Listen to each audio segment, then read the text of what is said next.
Metrópolis con ustedes con una entrega muy especial. Hoy vamos a hablar de la agenda pendiente que tiene el Foro Feminista, pero más bien el Foro Feminista no, que tiene la sociedad dominicana con el Código Penal en este momento de trabajo inusitado en el Congreso. Tenemos que tener sobre el tapete este tema, sobre todo por la conquista que se produjo en la medida que la observación del presidente de la República cambió un esquema de hace tanto tiempo que mortificaba, dañaba no solo como país, sino que afectaba la salud de miles de mujeres. Vamos a hablar sobre ese tema y la coyuntura internacional exige la presencia de Emil Chireno. Ustedes van a disfrutar de ese análisis apasionado y apasionante que siempre hace Emil Chireno de la coyuntura internacional, esta vez con España y naturalmente con el Brexit. Así que no se pierda ni un segundo de Metrópolis. Alina Ramírez, ¿qué nos queda por hacer con un camino recorrido y con todo más o menos claro? Yo digo que poco hay que explicar porque ya tenemos 3 causales prácticamente establecidas y aceptadas. ¿Qué vamos a hacer ahora? Bienvenidas. Bueno, muchas gracias por la invitación. Sí, en efecto, lo que queda y el primer paso que estamos todas las mujeres dominicanas esperando es la aprobación del Código Penal, un código que tenía que ser reformado, un código el vigente data de 1884, y la sociedad dominicana estaba necesitando esta nueva política criminal que pueda adaptarse a la realidad nacional y a la realidad social. Parte de esa realidad social tenía que ver con los derechos de las mujeres, el derecho de las mujeres a la protección de su vida, de su integridad personal, de su dignidad, y en ese sentido la despenalización del aborto por 3 causales, que es lo que el presidente observó en el código que fue aprobado en el 2014 y que fue recogido por el Congreso Nacional, que tiene que ver con cuando la vida de la mujer está en peligro, cuando es producto de un incesto o una violación, y cuando se comprueba que hay malformaciones congénitas incompatibles con la vida extrauterina. En esas 3 circunstancias, el Código Penal que fue aprobado en el 2014 se plantea la despenalización. Ese código, ustedes saben que fue llevado hasta el Tribunal Constitucional y el Tribunal decreta que el procedimiento con que fue aprobado el código no se apegaba al proceso legislativo constitucionalmente establecido y por eso vuelve al Congreso. En esta etapa, vuelvo y repito, estamos esperando que ese código se apruebe en esos términos respecto a estos delitos, a la despenalización del aborto. Eso correspondería a la protección de los derechos de las mujeres. Marianela Carvajal, hay quizás un abuso entre nosotras que conocemos el tema y hemos manejado el proceso. Quizás no, incluso todo este público que está con nosotros viendo el programa, quizás no sepa por dónde vamos y qué es lo que ocurre. Porque ya usted ha dicho, bueno, tenemos el código modificado, una modificación que se esperaba desde 1884. No de tanto, porque cuando se hicieron las traducciones y la adaptación del código, el código se ha ido reformando y ha cumplido un cometido. El código tenía aciertos indudables. Lo que pasa es que en lo referente a nosotras siempre va a tener desaciertos indudables. Recordemos que ese es el código que permitía el asesinato de la mujer si era sorprendida en flagrante adulterio. Eso, y exigía que el matrimonio cuando había una seducción a la menor. Eso es una cosa bárbara. Y eso era la violación hasta el otro día. Entonces, ¿qué es lo que vamos a pedir y qué es lo que vamos a recordar ahora cuando ya el código está modificado? Sí. Adelante. Nosotras como Movimiento de Mujer y el Foro Feminista Magali Pineda lo que estamos pidiendo es que nuestros legisladores reconozcan ya todo este proceso de discusión de 17 años sobre cuáles son las necesidades reales que tiene la mujer en relación a la modificación del código, que se apruebe según las causales que ya fueron objeto de la observación presidencial, y además también de que el Congreso apruebe otras iniciativas que van en el combo, que decimos nosotras que amerita también el garantizar los derechos fundamentales de las mujeres, que es un sistema de salud, una ley de salud sexual y reproductiva que pueda también garantizar las condiciones en las que podamos también acceder al aborto inducido con la asistencia de vida.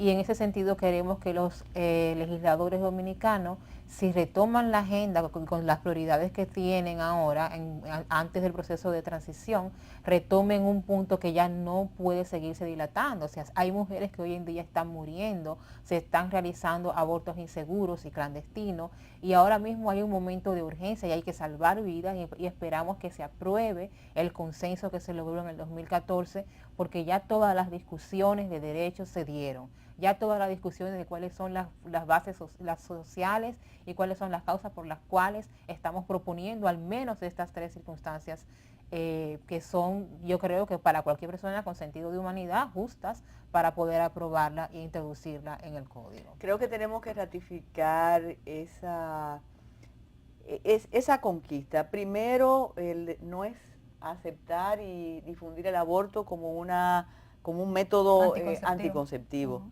No es establecer 3 causales que cualquier persona con sentido de humanidad pienso que aceptaría. El caso siempre expuesto, y que antes de comenzar el programa se lo comentábamos a uno de los miembros del equipo. Imagínense una menor violada con 13 años. ¿Qué va a pasar? Ese caso, ese tipo de situación, yo quisiera que ustedes la analizaran, igual que el caso de la madre en peligro. Exacto. Cuando son 2 bienes jurídicos, uno Claro. por realizarse y uno ya realizado, y en la mayoría de los casos esa madre tiene más hijos. Exacto. Que tendría que velar por ellos. Así es. Entonces, Claro. no se trata de mujeres aborten, Exacto. es Exacto. mujeres, defendamos mujeres que tendrían que suprimir Claro, el embarazo. circunstancias extremas. Tú mencionabas bien cuando peligra la vida de la mujer. Ujú. Algunas personas han esgrimido que no se puede porque estaríamos frente a la decisión de terminar la vida de uno o de otro. En circunstancias en donde la vida de la mujer peligra, ni siquiera estamos en la disyuntiva de si una vida u otra. Es o se salva la vida de la madre o no se salva ninguna. Y tal como está la legislación en este momento, lo que se está es condenando a la muerte a estas mujeres. Decir también que en Dominicana los abortos se hacen, o sea, hay miles de abortos se practican anualmente en el país. Lo que pasa es que se hace en condiciones inseguras y peligrosas, y esto entonces desemboca en la muerte de las mujeres. Entonces, por la vida de las mujeres, por protección de la vida de las mujeres, cuando está en peligro porque hay una condición médica que hace inviable ese embarazo, se está pidiendo que se salve la vida de la mujer y se puede interrumpir el embarazo. La otra condición que planteabas, que es cuando hay una violación sexual, ha habido casos muchísimos que la prensa ha recogido, los medios de comunicación, y eso es lo que aparece en la opinión pública, pero lo que no aparece, los miles de niñas y de adolescentes que han sido violadas, abusadas sexualmente, muchas veces hasta por sus padres, abuelos, tíos, y quedan embarazadas, tiene dos alternativas: o una maternidad forzada a una corta edad, o un aborto en condiciones insalubres que muchas veces, vuelvo y repito, le pone en peligro su vida. En estas condiciones creemos que la persona tiene el derecho a decidir. Y esto es bien importante también recalcar, que nosotros estamos diciendo, si fuiste violada hay que abortar. No, es que tenga el derecho a decidir que sí, La si opción, la opción. la opción. Sí, la opción. Porque se puede dar el Sí. caso que una persona violada diga, bueno, Quiero continuar. Y en tal caso el Estado tendría que garantizar las condiciones para que su embarazo tenga toda la atención adecuada y que después del parto tenga todo el apoyo que requiere esta mujer que ha sido víctima de una violación y que decide ser madre. el Foro Feminista piensa que habrá que conversar de nuevo con los legisladores, o simplemente recordar y puntualizar algo que ha sido más que discutido. Nosotras creemos que en este punto hay que recordar el consenso y que se apruebe, que no hay que seguir dilatando una decisión que se supone ya se tomó, que hay que retomar el compromiso con salvaguardar los derechos fundamentales de las mujeres y aprobarlo ya lo que se dijo que se tenía que aprobar, y también que el presidente entendió y que se hizo la observación presidencial en base también al razonamiento y al reconocimiento de todo el recorrido de discusión. y también de alfabetización de los legisladores sobre los derechos fundamentales y los derechos humanos de las mujeres, porque todos estos 17 años fue un proceso también de enseñarle y darle el ABC a nuestros legisladores de que existen derechos humanos de las mujeres y que dentro de los derechos humanos de las mujeres está el derecho de decidir y de que el aborto y de que el embarazo no sea una cuestión de castigo hacia nosotras y de que el código nos fuerce a continuar con embarazos forzados y que también nos condene a la muerte, como dice Alina. Entonces yo creo que lo que ahora amerita es, además de que ellos retomen ese compromiso y aprueben, es que también aprueben otras leyes y otras cuestiones que están en agenda que van a complementar todo el tema de los derechos humanos de las mujeres que ya a ellos se les ha conversado y que conocen. ¿Cuántos países quedan igual que nosotros? 6 en la región. O sea, nosotros tenemos ese récord de estar en esos 6 países, que son todo el mundo. Son Nicaragua, El Chile, Salvador, Honduras, Surinam. Malta, el Vaticano. Naturalmente. Sí, Surinam, Surinam, El Salvador. Bueno, pues a la calle digo a los medios y a traer el tema sin tener, yo pienso que es más fácil ahora sin tener que comenzar desde cero. Así es. Porque se ha estudiado mucho, se ha dicho mucho y además se ha soportado muchos prejuicios. Siempre es bueno recordar, y le decía a Carlos Polanco, nuestro director desde 1998, que aquí una vez hubo una discusión realmente muy dura entre providas y providas, y es bueno recordar que también ustedes son providas. Somos nosotros somos providas. Claro. Estamos promoviendo el derecho a la vida también. Claro, Exacto. la vida de las mujeres también importa. Y yo creo que también es importante recordar que este tema durante todos estos años ha sido objeto de sondeos, de estudios, de encuestas. Hay diferentes fuentes que informan que en la sociedad dominicana más del 70% está de acuerdo con la despenalización del aborto cuando peligra la vida de la mujer o en otras circunstancias extremas como las que acabamos de mencionar. O sea, es una demanda de la sociedad dominicana que los legisladores en este momento tienen la oportunidad de refrendar a través de la aprobación de la ley. Así es. Bueno, muchísimas gracias. Hacemos una pausa y regresamos con Emil Chireno y su mundo.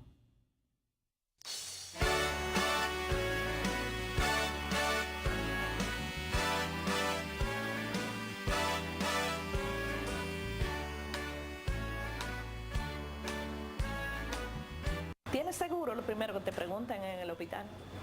No tengo, pues haga una fila. Yo quedé sin seguro, yo estaba preocupada. El hijo mío ya no trabaja en la compañía, está fuera de aquí del país, entonces ese seguro ya lo cancelaron. Cuando ya uno entra en edad, tiene que estar preparado con un seguro, porque ahí vienen todas las enfermedades, ya ahí le caen los palitos a uno.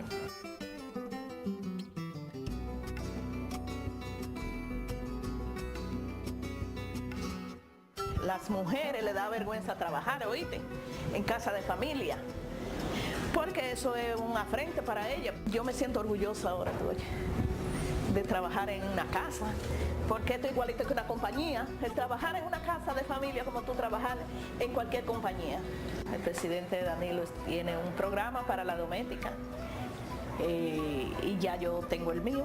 El Seguro Nacional de Salud SENASA trabaja en el mecanismo de identificación, acercamiento e inclusión de 50,000 empleadas domésticas y sus familias al régimen subsidiado de la Seguridad Social.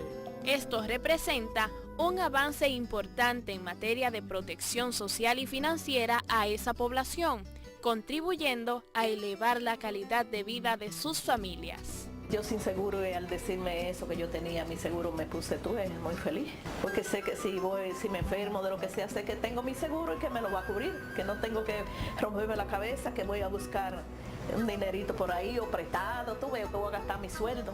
Yo dije, ya voy a poder ir al Instituto de la Piel, pero hay personas que yo conozco que le han tenido que hacer cirugía de la columna, que solamente los tornillitos que le hay que poner le valen 75,000 pesos. Oíste, el seguro lo cubre, este seguro lo cubre porque yo tengo a mi vecina que le hicieron la cirugía de la cadera.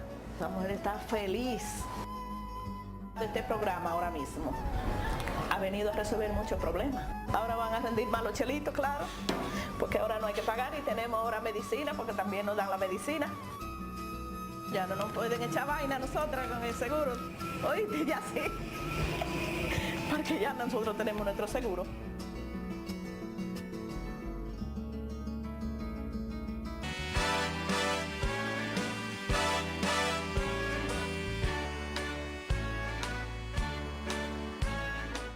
Virginia Woolf y Emil Chireno, una pareja de analistas internacionales que, como dije al principio, hacen un análisis desde la pasión, se apasionan, apasionante.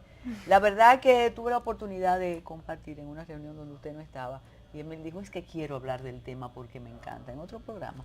Y hoy yo creo que le debo dar las gracias desde antes, tanto a usted como a Emil, por estar aquí y ayudarnos a entender qué pasó después que Cameron se atrevió a retar en nombre de la democracia y de la participación a los ciudadanos y sin ser dramática, creo que puso en juego la estabilidad europea. ¿Ustedes lo creen así o he sido muy hiperbólica? Bienvenidas y bienvenidos al programa. Bueno, muchísimas gracias.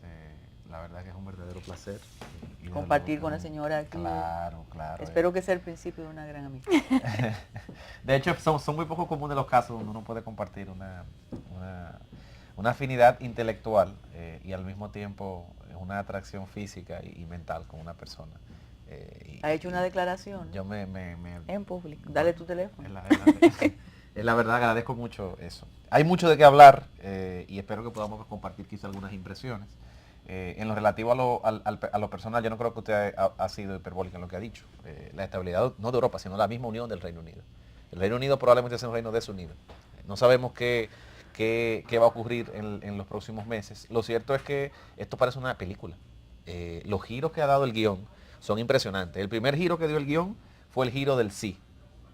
Muchos esperaban, la gran mayoría, incluido quien le habla, que se iba a imponer desde luego que el pensamiento sobrio y no apasionado y el Reino Unido se iba a mantener dentro de Europa. Fue una sorpresa para todo el mundo que eso ocurriera en los términos que ocurrió y con la diferencia de votos que ocurrió. Estamos hablando de 1.269.000 votos de diferencia a favor de que Europa se fuera, de que el Reino Unido se fuera de Europa, algo que muchas personas no esperaban.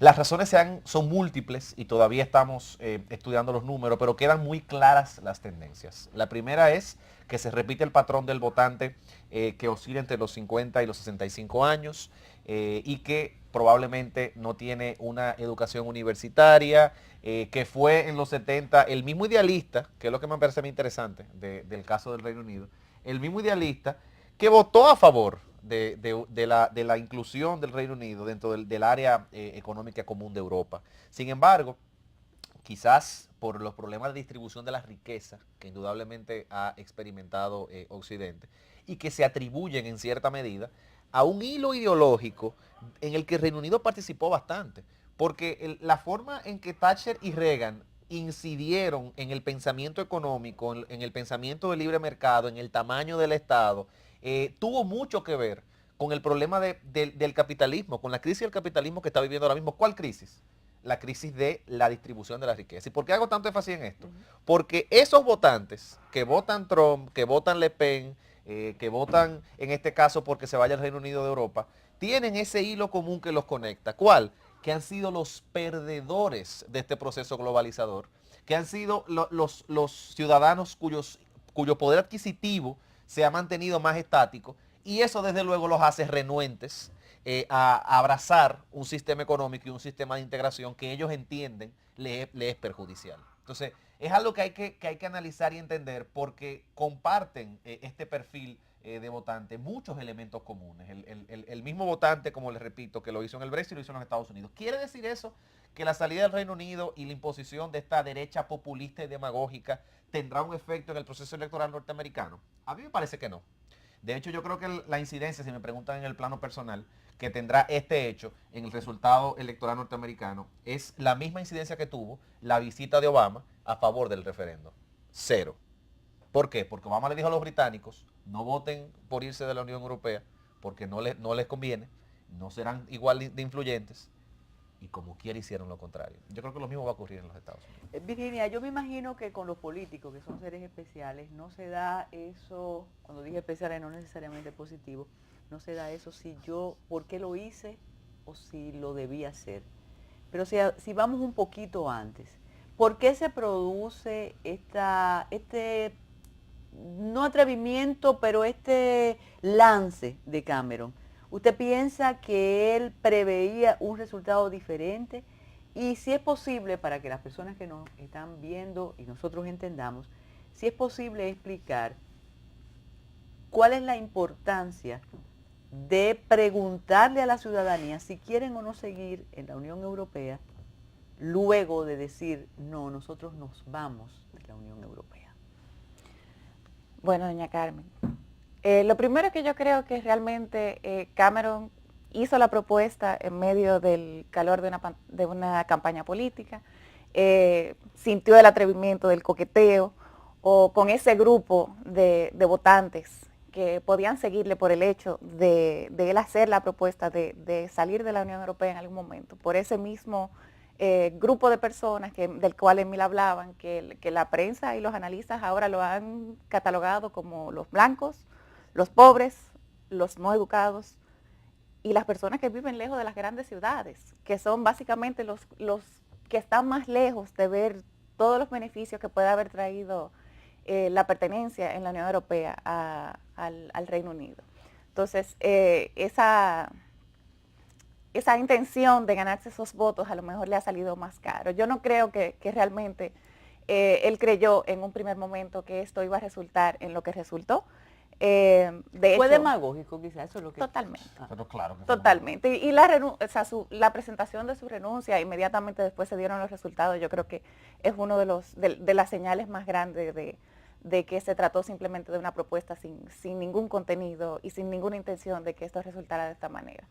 Él renuncia y no solo eso, sino que dice, yo voy a dejar que esto lo resuelva el que venga después de mí. O sea, es una actitud cobarde, que era lo que nosotros comentábamos hace un poco de tiempo.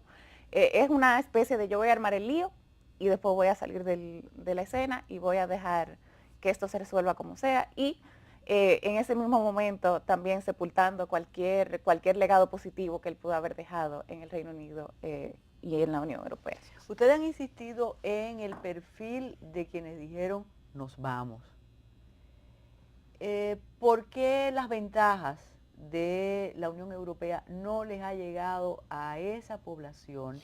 ¿Y qué piensan ellos que puede ocurrir después de esto? Y algo que habíamos conversado Emil Chireno y yo en otro foro, como algunos pensaron que al día siguiente ya no iba a haber migrantes, ya iban a tener otro tipo de vida, como si el decir vámonos cambiara de la noche a la mañana la situación que ellos reprueban. Sí, eso me da muchísima pena y al mismo tiempo me da risa, porque no solo esta demagogia tan evidente de David Cameron ha hecho el daño que hizo, sino que los mismos líderes del movimiento que estuvo propugnando, y fueron tres. El primero es Nigel Farage, que es el líder del Partido por la Independencia del Reino Unido, UKIP en inglés. Ese partidito fue la razón por la que en el año 2013 y 2014, este señor David Cameron decide radicalizarse y ofrecerle al electorado un referéndum. ¿Y por qué digo ese partidito? Porque el miedo de Cameron era que el discurso radical de ese partido pequeño, que siempre ha dicho, su plataforma de campaña desde que nació es el Reino Unido independiente. Ellos no nada más dicen eso y lo repiten una y otra vez. Pero ¿qué pasaba? Que entre los mismos Tories, que son los conservadores que componen el partido de David Cameron, algunos se estaban inclinando hacia la derecha y estaban encontrando cierto eco en el discurso de este partidito pequeño de Nigel Farage. ¿Y qué dice Cameron? Lo que él te ofrece, que es consultar al pueblo sobre la membresía en la Unión Europea, yo te lo voy a dar, como una forma de él mantener la cohesión en su partido. Lo triste y lo irónico es que ese pequeño partido no tiene un solo representante ahora mismo en la Cámara de los Comunes. Un solo no tiene. ¿Y qué logró, sin embargo?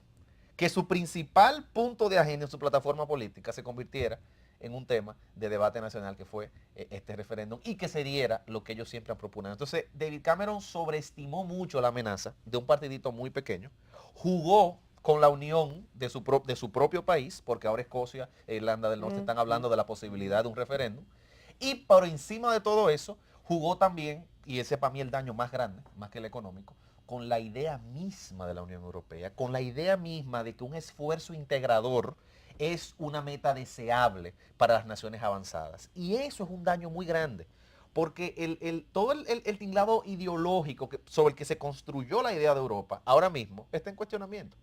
¿Le ha ido tan mal al Reino Unido con la Unión Europea, diferente a los demás países? Para nada. Para nada. De hecho, es la segunda economía más grande en Europa después de Alemania y de las más fuertes. Y un porcentaje muy importante de sus exportaciones son dentro del mercado europeo, 44%. que es uno de los grandes retos que ellos enfrentan ahora. O sea, no sabemos, en el caso de que salgan, cuáles van a ser las condiciones bajo las cuales ellos van a negociar el asunto de los aranceles, cómo van a entrar, si le van a poner más normas. El Reino Unido se enfrenta con unos retos a nivel parlamentario, a nivel legislativo, como nunca antes visto, porque hay muchos sectores que eran regulados simplemente desde Bruselas, que es una de las cosas que algunas de las personas no estaban de acuerdo con ella, pero sin embargo tenían una gran parte de eso resuelto, incluyendo el comercio internacional intereuropeo, que ahora tienen que empezar a negociar o país a país o con las condiciones que se den en las negociaciones que ellos hagan a partir de que comience el divorcio, el tan mencionado divorcio. Así que yo creo que estaba muy bien posicionado y que es una de las pérdidas más grandes que tienen. De hecho, yo creo que los británicos pierden muchísimo más que los europeos al final del día. Europa rebotará, yo creo que el liderazgo franco-alemán va a tomar ese pequeño eje y quién sabe si incluso salgan ganando, porque primero la relevancia de ellos aumenta muchísimo. O sea, el poder de negociación Francia-Alemania aumenta mucho más sin el contrapeso de los ingleses que se oponían a algunas de las iniciativas que llevaban más a una unión todavía mucho más compenetrada. Yo no quiero atravesar todavía Calais y hablar de Europa, no ultramar, y que ustedes se refieran a lo que puede pasar en Irlanda y en Escocia, antes de pasar a la reacción de acuerdo con los protocolos fundacionales de la Unión Europea frente a esta decisión, porque no es asunto de orgullo ni yo estoy ofendida, pero tú tomaste una decisión, vete ya. Pero ¿qué va a pasar en el Reino Unido, que usted decía que está desunido ahora? ¿Y cómo puede influir la decisión de los otros países del Reino Unido en lo que pasó frente a la Unión Europea? Puede estar, todavía no está desunido, puede estar desunido. Mire cuáles son los problemas. Recuerden que el Reino Unido, como su nombre lo dice, está compuesto de varias naciones que conforman un Estado, que es que conocemos como el Reino Unido. Una de las más importantes y que tiene una de las identidades culturales más sólidas es Escocia, que de hecho es parte del reino desde hace más de 300 años.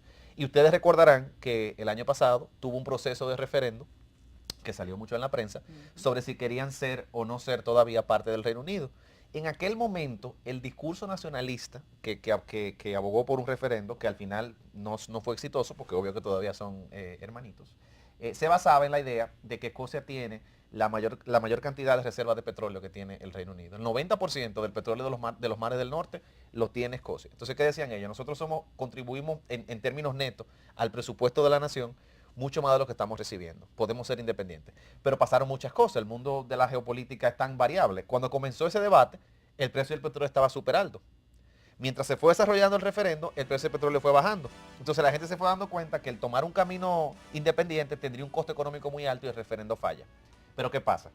Ese mismo país, esa misma región, perdón, porque no es un país todavía, es parte del Reino Unido, que votó por ese referéndum que no fue exitoso, cuando vemos el desagregado del voto de este nuevo referendo, de si el reino debería formar parte o no de Europa, votó abrumadoramente a favor de que el Reino Unido se quedara en Europa. Y el Reino Unido terminó yéndose como quiera. Entonces dicen ellos, wow, consulté a mi pueblo para quedarme siendo parte del Reino Unido, nos quedamos, y ahora tú decides allá en Londres y ustedes en los demás lugares, que nosotros vamos a someter un referendo, ustedes deciden que quieren irse de Europa, pero yo quiero Europa. ¿Y qué hacemos? Entonces, legalmente todavía es el Reino Unido. De hecho, en la reunión que hubo de jefe de Estado en la Unión Europea ayer, miércoles, ¿qué fue lo primero que dijo Rajoy y lo que dijo Hollande? aquí en Bruselas no podemos estar recibiendo a la primera ministra de Escocia, porque Europa no puede negociar ni recibir de forma particular al líder de ninguna región de un Estado miembro. Rajoy lo dice con causa de, y con miedo, porque sabe qué problema tiene él en el patio, ¿verdad? Con los nacionalismos españoles. Pero desde ya se nota que hay una intención de ciertos sectores en Bruselas por alentar esas voces nacionalistas en Escocia que están pensando en yo quiero Europa y yo no quiero ser parte del Reino Unido. Y si eso se da, y ese referendo en Escocia es muy probable, y sería muy triste que terminara la división del Reino Unido y sería un doble golpe para la economía del país. Cuando regresemos vamos a hablar de lo que se llama el efecto dominó. Si esto puede afectar o hacer que otros estados de la Unión tomen una decisión de consultarle a sus súbditos acerca de la permanencia o del abandono en la Unión Europea.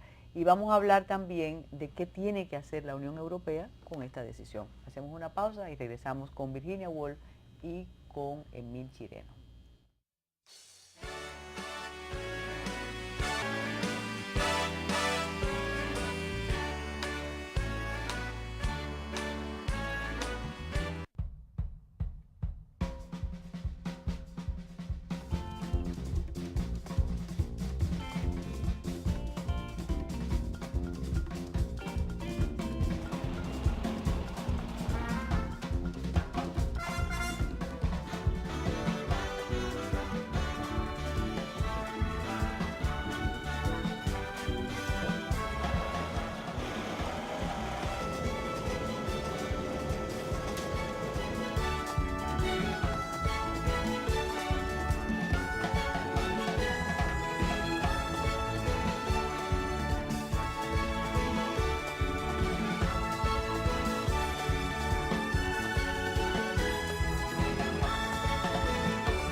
Bien, hablábamos del efecto dominó y de un aspecto antes de irnos a España, como solicita Eddie Montaz.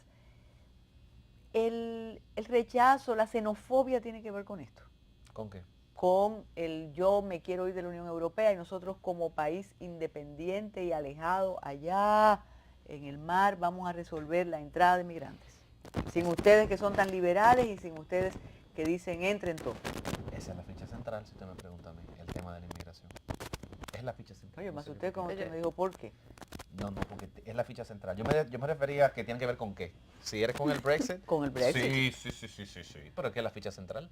Es la ficha central. De hecho, la promesa 1 de campaña. Esa es la promesa 1 de campaña. La mayoría del vámonos. de los slogans incluso del Leave tenían esas hordas de sirios cruzando la frontera. La foto no se tomaron en el Reino Unido, pero para fines políticos eso era lo que se quería. Y la amenaza que suponía, incluso llegaron al punto de decir que Turquía era un hecho que se iba a convertir en miembro de la Unión Europea y que cuando ese país se convirtiera en miembro, ahí el era turco que iban a llegar las hordas. Pero ¿qué pasa? en el Trafalgar. Exactamente. ¿Qué pasa? Que la gran ironía de todas las ironías es que el acceso al mercado común europeo tiene como requisito indispensable, y se lo acordaron, Angela Merkel se lo acordó a los ingleses ayer, como requisito indispensable que usted permita la libre movilidad de la fuerza laboral dentro del territorio de la Unión Europea. ¿Qué quiere decir eso? Que el Reino Unido no tiene forma de mantener las preferencias económicas de acceso al bloque que tiene hoy si no permite que los mismos inmigrantes que demonizaron los de la campaña puedan seguir viajando dentro de Europa. En español, ellos no van a poder cumplir la promesa de controlar las fronteras que le hicieron de forma muy demagógica y oportunista A los súbditos. a los súbditos. O a los votantes. Virginia, el efecto dominó. Mucho se ha hablado del efecto dominó y si realmente la experiencia británica se va a repetir, sobre todo se habla de Francia, Holanda, Polonia, que son aquellos países donde hay unos focos nacionalistas que están promoviendo la idea de unos referéndum dentro de sus propios países para preguntarse si yo realmente quiero ser parte de esto, que aparentemente se está cayendo a pedazos. Yo creo que al final del día no necesariamente va a ser así. Primero por una gran división que tenemos entre los países de la Unión Europea, aquellos que pertenecen a la eurozona y aquellos que no. Gran Bretaña no pertenece a la eurozona y por lo tanto ya, y uno de los pocos, porque además de Gran Bretaña solo hay 8 países más que no pertenecen. O sea, tú ser de la eurozona y dejar la Unión Europea es de entrada prácticamente imposible. O sea, una Francia y una Holanda que se propongan eso, sin crear la debacle del siglo en sus economías, es impensable. Sin causar que se le vayan todos los inversionistas extranjeros, y tratar de poner una moneda nacional de nuevo que tenga algún tipo de valor en los mercados internacionales y que se mantenga. Yo creo que ese va a ser la primera pared y el primer obstáculo con el que se van a encontrar los países cuando quieran repetir el ejemplo de los británicos. Y fuera de los países de la eurozona, que uno tiene países como Hungría, como la República Checa, pues realmente hay que ver si la situación en la que ellos están, los mismos polacos que sí, que estando fuera de la eurozona y teniendo un foco nacionalista, tampoco creo que lo hagan, porque uno tiene unos polacos que son los primeros que se benefician de esa libre circulación de las personas a la cual tuvieran que renunciar. Entonces, a lo mejor ese efecto dominó, yo no lo veo como tan inminente. Sí va a seguir sonando, o sea, aquellos partidos nacionalistas que se han aprovechado de ese fuego y de esas iniciativas, pues obviamente van a tratar de seguir explotándolo como medio electoral, tratando de canjearlo electoralmente, pero no creo que sean exitosos. Vamos a la formalidad, al protocolo de separación. Usted mencionaba ahorita este divorcio, los divorcios tienen trámites, tienen firma de papeles, tienen publicación, tienen plazo, y sobre todo la oponibilidad hacia terceros. ¿Cuándo se va a sentir lo que significa que el Reino Unido ya no pertenezca a la Unión Europea? ¿Qué hay que hacer? ¿Eso será inmediato? ¿Eso tiene que esperar la ejecución de uno de los artículos de Lisboa? Sí, ¿Cómo se va a Lisboa. hacer eso, Mili y Virginia? Bueno, el artículo 50 de esta Convención de Lisboa, hago el paréntesis. Ustedes recuerdan que en el 2005 se sometió a una constitución europea, un proyecto que fue rechazado por los que dicen nacionalistas, es que la Convención de Lisboa es el acuerdo, es la misma constitución que se le intentó imponer disfrazada de acuerdo internacional. Ese fue uno de los lemas de campaña más grandes. Ese acuerdo de 2008 de Lisboa, que establece cuáles son las reglas del divorcio, en el artículo 50, que nunca ha sido invocado, es la primera vez que se va a invocar en la historia de la Unión Europea, establece básicamente que el Estado miembro que desee divorciarse, por usar un término entendible, es el que tiene que levantar una solicitud formal mediante una carta a la Comisión Europea, y una vez eso ocurre, Se evalúa. Si el país ya lo dice, No. eso simplemente es la voluntad de un Estado soberano, no se le puede obligar a estar ahí. No le dicen por qué. No. Ellos lo único que hacen es que se dan un plazo de 2 años para negociar los términos de la salida. ¿Te quieres quedar con acceso al mercado común? ¿Quieres mantener las Pero mismas mientras regulaciones? tanto rigen los... Lo mismo, todo está igual. sí, Nada ha cambiado, nada ha cambiado. De hecho, por eso es que David Cameron no quiere ser el que continúe este proceso. Porque la parte más difícil viene después que se invoca esa solicitud de salida de la Unión Europea en virtud de ese artículo 50 de los Acuerdos de Lisboa. ¿Qué ha dicho Angela Merkel y qué va a pasar en los próximos meses? Ya se ve claro que la misma Merkel quiere darle un poquito de espacio a los ingleses para que ellos resuelvan el lío que tienen en su casa, que está tan complicada políticamente, y no tengan que invocar inmediatamente el artículo 50 para que el plazo de los 2 años no empiece a correr. Entonces, en pocas palabras, imaginémonos que los políticos ingleses no se ponen de acuerdo. Perfectamente se puede dar el escenario De que donde el esto Reino Unido se mantenga permanezca por un durante- año siendo miembro de la Unión y nada cambia. Porque hasta que no sea el Reino Unido el que diga, yo formalmente solicito, no comience el ¿Y proceso quién de lo tiene que separación. hacer? El gobierno. El gobierno. Interesante. Pero también eso se le puede dar larga, ¿verdad? Se puede dar, claro que sí, se puede manejar. Y eso es lo que va a ocurrir. Porque es que es imposible, un país que no tiene un liderazgo político claro, donde el líder más importante del movimiento Leave acaba de renunciar esta mañana, que es Boris Johnson, donde no se sabe finalmente quién está a cargo del barco. Así mismo concluyó The Economist hoy en la mañana. Nadie está a cargo ahora mismo en el Reino Unido. Cuando hay una crisis de liderazgo tan No grande se toman decisiones de ese radicales. tipo, claro que no. Entonces, eso es lo que va a pasar. En pocas palabras, repito, esos acuerdos de Lisboa establecen un proceso de separación o divorcio que exige primero que sea el Estado el que presente una solicitud formal, y luego de presentada esa solicitud formal hay un plazo de 2 años que se da para negociar los términos de la salida, por lo que nada va a Y cambiar. afectar los mercados, naturalmente. Claro, pero el efecto en los mercados ya está. Ya está. Ya está. De hecho, los principales indicadores bursátiles se estima que entre el viernes pasado, cuando se dio el voto, y el martes de esta semana, perdieron más de 1 millón de millones, 1 trillón o billón, como lo dicen los norteamericanos, en valor. Pero siguen las condiciones como si fueran miembros de la Sí, Unión normal. Europea. Sí, sí, claro. normal, Lo que normal, pasa es que todo esa normal. misma inestabilidad en los mercados bursátiles, obviamente desde que se dice una palabra mal dicha, empiezan a tambalearse, sobre todo en un 2016 que comenzó tan inestable, con un mercado bursátil en China que se desplomó de un día para otro, que hubo que cerrar todas las operaciones. O sea, ha sido un mercado que se ha mantenido muy volátil durante todo el año, y una noticia como esta obviamente terminó por afectar grandemente el mercado de Londres, que es uno de los más importantes del mundo, y con ella el valor de la libra esterlina.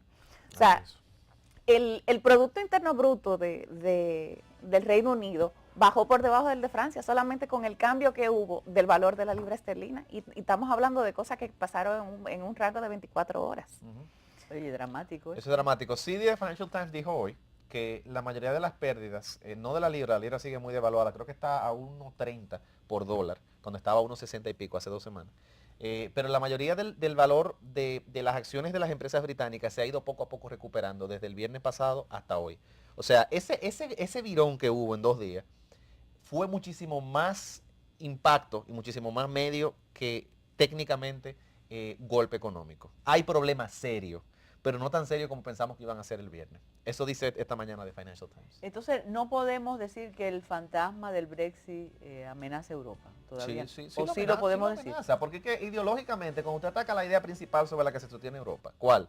La idea de la integración, usted está amenazando el proyecto. Ahora, el Reino Unido como nación, como país, su salida per se, no amenaza la existencia de Europa en términos económicos. Ahora, sí obliga a que se revise Europa de forma muy profunda, porque esa apatía hacia los eurócratas, hacia los burócratas de Bruselas, que toman grandes decisiones, o eso piensa el pueblo, alejado de la voluntad popular, hace que incremente un problema que tiene la Unión Europea desde que fue fundada, y es un problema que se ha estudiado mucho, el problema del déficit democrático. El votante común o el ciudadano común siente que se toman decisiones en instancias muy altas sobre las que él no tiene ningún tipo de incidencia, y se dice a sí mismo, ¿para qué yo elijo entonces a mis representantes?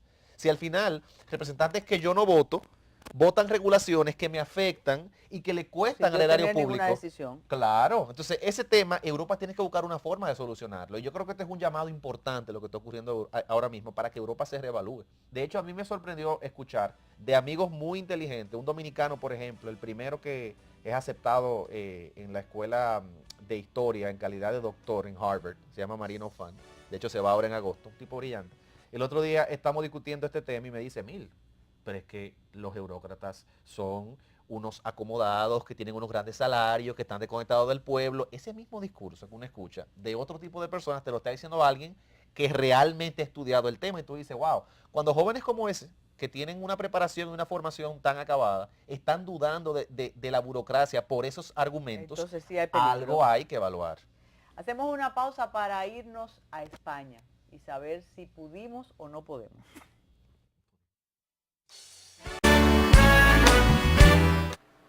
Muchos creían que este día nunca llegaría, pero aquí estamos ante esta obra impresionante y sobre todo ante los rostros de todos ustedes sonrientes y satisfechos y felices.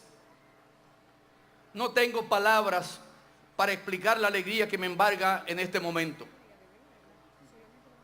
Es esa la alegría y satisfacción que solo se siente cuando se cumple con la palabra empeñada. Es ese calor en el corazón que solo llega cuando los sueños se hacen realidad. Los pasados meses les dije muchas veces que no tenía sentido entrar a la política si no era para mejorar la vida de la gente, para cambiar las cosas, para llevar soluciones reales a las personas que las necesitan. A veces uno va en un barco móvil, un barco que de Calais a ¿Y Inglaterra. un barco o un barquito? No, es tiene es que parece como avión. Ah. Eso tiene un nombre, ayúdame, moto. Bueno, vámonos a España. Ustedes hablaban de la sorpresa de las encuestas, de lo que pasa y no pasa, pero en España la situación sorprendió a locales y a internacionales. ¿Qué pasó en España desde la perspectiva de dos expertos como ustedes? Sorprendió la primera elección de este año. Yo creo que la segunda no tanto. ¿A qué me refiero? En la primera vimos algo que a mí me sorprendió bastante y creo que es un hecho positivo. El bipartidismo murió en España. Así tan contundente, usted lo dice. Sí. El bipartidismo, en mi opinión, murió desde que la España moderna la conocemos y los socialistas gobernaron por tanto tiempo, luego de la muerte de Franco. Todo el mundo creyó que el bipartidismo imperante, PP y PSOE, iba a seguir definiendo la política de España en el siglo XXI. Pero no fue así. No fue así, y no fue así más que por el PP, por los socialistas. ¿Por qué no fue así? Bueno, porque la desconexión de los socialistas españoles con su base de apoyo tradicional, los españoles que creen en el gran Estado, los españoles que creen en los buenos servicios públicos, los españoles que creen en una intervención importante en la economía, el PSOE se fue desconectando y una figura poco conocida, que fue catapultada a la fama por su muy peculiar personalidad, pues fue capitalizando un sector joven y radical de ese partido. Hablo de Pablo Iglesias y de Podemos.